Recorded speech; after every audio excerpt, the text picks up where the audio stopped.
ನಿಂದ ಶಿವಮೊಗ್ಗದಲ್ಲಿ ಎಬಿವಿಪಿ 44ನೇ ಪ್ರಾಂತ ಸಮ್ಮೇಳನ. ಅಖಿಲ ಭಾರತೀಯ ವಿದ್ಯಾರ್ಥಿ ಪರಿಷತ್ನ ಕರ್ನಾಟಕ ದಕ್ಷಿಣ ಪ್ರಾಂತದ 44ನೇ ಪ್ರಾಂತ ಸಮ್ಮೇಳನವು ಜನವರಿ 31 ರಿಂದ ಫೆಬ್ರವರಿ 2 ರವರೆಗೆ ನಗರದ ಅಲ್ಲಮಪ್ರಭು ಮೈದಾನ ಫ್ರೀಡಂ ಪಾರ್ಕ್ನಲ್ಲಿ ನಡೆಯುತ್ತಿದ್ದು, ಇಂದು ಬೆಳಗ್ಗೆ 10ಕ್ಕೆ ಧ್ವಜಾರೋಹಣ ಹಾಗೂ ಪ್ರದರ್ಶಿನಿ ಉದ್ಘಾಟನೆಯ ಮೂಲಕ ಅಧಿಕೃತ ಚಾಲನೆ ನೀಡಲಾಯಿತು.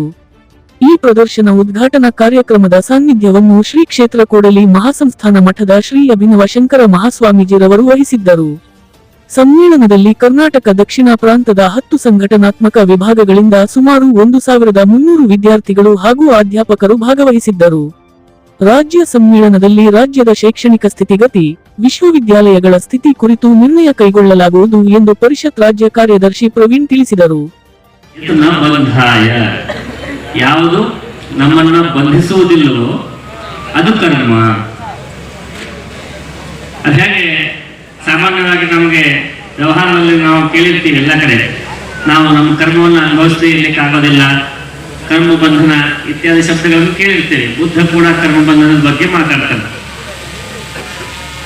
ಆದ್ರೆ ಇಲ್ಲಿ ಯಾಕೆ ಹೀಗೆ ಅಂತ ಇದ್ದಾರೆ ವಿಷ್ಣು ಪುರಾಣದಲ್ಲಿ ಋಷಿ ಅಂತಂದ್ರೆ, ಅಲ್ಲಿ ಒಂದು ವಿಷಯವನ್ನು ಹೇಳ್ತಾ ಇದ್ದಾರೆ ನಮಗೆ.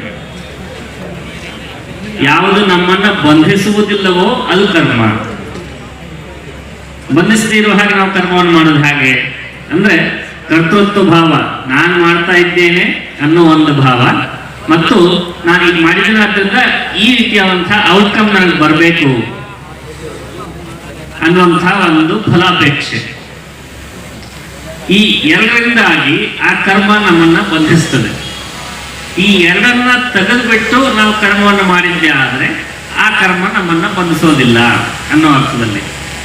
ಅದು ಹೇಗೆ ಅನ್ನೋದೇ ಆಧ್ಯಾತ್ಮದ ರಹಸ್ಯ. ಅದ್ರ ಬಗ್ಗೆ ನೀವು ಜೀವನದಲ್ಲಿ ಮುಂದೆ ತಿಳ್ಕೊಳ್ತೀರ.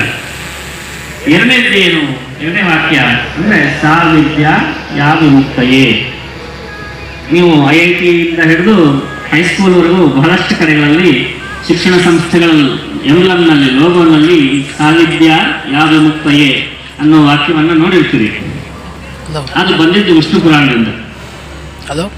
ಅದರ್ಥ ಏನಪ್ಪಾ ಅಂತಂದ್ರೆ, ಯಾವುದು ನಮ್ಮನ್ನ ಮುಕ್ತಿಯ ಕಡೆಗೆ ಕರ್ಕೊಂಡು ಹೋಗ್ತದೆಯೋ ಅದು ವಿದ್ಯೆ.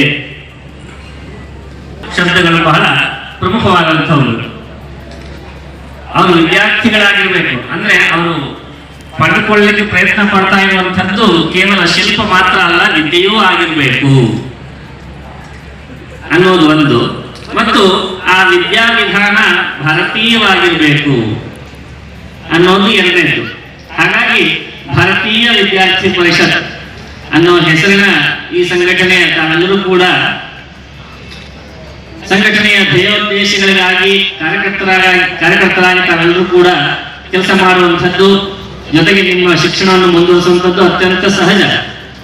ಆದರೆ ಆ ಶಿಕ್ಷಣ ಭಾರತೀಯವಾಗಿದೆಯಾ ಮತ್ತು ಅದರಲ್ಲಿ ವಿದ್ಯೆ ಅನ್ನೋದಿದೆಯಾ ಅದನ್ನು ಕೂಡ ನಾವು ಗಮನಿಸಬೇಕಾಗ್ತದೆ. ಇನ್ನು ಯಾರೆಲ್ಲರೂ ಕೂಡ ಈಗಷ್ಟೇ ಸಂಘಟನೆ ಪರಿಚಯ ಆಗಿರ್ತದೆ, ಕೆಲವು ವರ್ಷಗಳ ಕಾಲ ಕಾರ್ಯಕರ್ತರಾಗಿ ವಿದ್ಯಾರ್ಜನೆಯನ್ನು ಮಾಡ್ತಾ ಇರ್ತೀರ.